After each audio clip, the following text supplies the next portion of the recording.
Yo yogis, Louise here, and this is Yoga with Louise. Tips and cues to keep you safe and strong on the mat while keeping it light.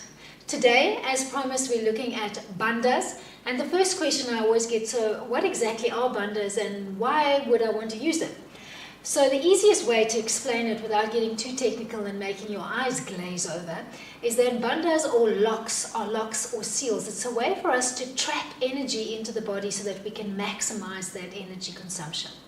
Alright, we usually do this by using the breath. So we would take a breath in, and just after you've taken the breath in, you would look at locking that air in. So we do that by employing 3 bandhas. The first lock is the Mula bandha or root lock, and to do that we pull up the pelvic floor muscles. So the pelvic floor muscles are the muscles that you use. Let's say, for example, when you're peeing and you want to stop the urine flow mid-flow, you pull up, knape, squeeze up. So women, you would get close to that cervix as you pull up those pelvic floor muscles. Guys, you would think of squeezing the little muscle between your scrotum and the anus. Then the next bandha that we're going to use is the diaphragm lock, the Uddiyana bandha, and to do that you're going to think of compressing or squeezing the diaphragm in towards the midline of the body. So in and up, think of getting all of that stale air out of the lungs.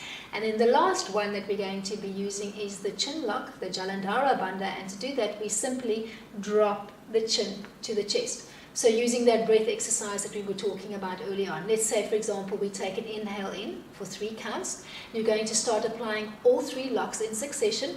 So take a breath in, pull up the pelvic floor, squeeze in the diaphragm, drop the chin to the chest, and retain the breath for, let's say, 3 counts or 3 to 6 counts, and then release and take another breath in. So as you lock that air in, I want you to think of trapping a genie in a bottle. Once you've compressed that air and got it stuck in the torso, I want you to think of it traveling in a circular fashion and your body absolutely getting every single bit of nutrition out of that air that you can before you take a new breath in.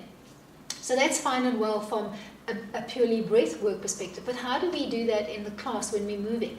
Let's use the cat-cow example that we played with last time. So you'll remember that we came to a 4-point kneeling position on the mat, and you simply take a breath in, so give me that controlled convex shape with your back. As you start rounding out into that cat shape, you're going to pull up the pelvic floor, squeeze the diaphragm in, apply the chin lock. You're going to trap that air in, so let's say, for example, hold the breath for 6 counts. Then exhale for 6 counts. And once you've taken your 6 breaths out, you're going to come back into that controlled convex shape. You're going to take a new breath in, and you're simply going to rinse and repeat. So that's it. Bandhas made easy. Thanks so much for watching. Give me a thumbs up to like this video, share it, and remember you have to hit that subscribe button to my channel so that you receive copies of free videos as they release. That's all for today. Till next time, keep it light.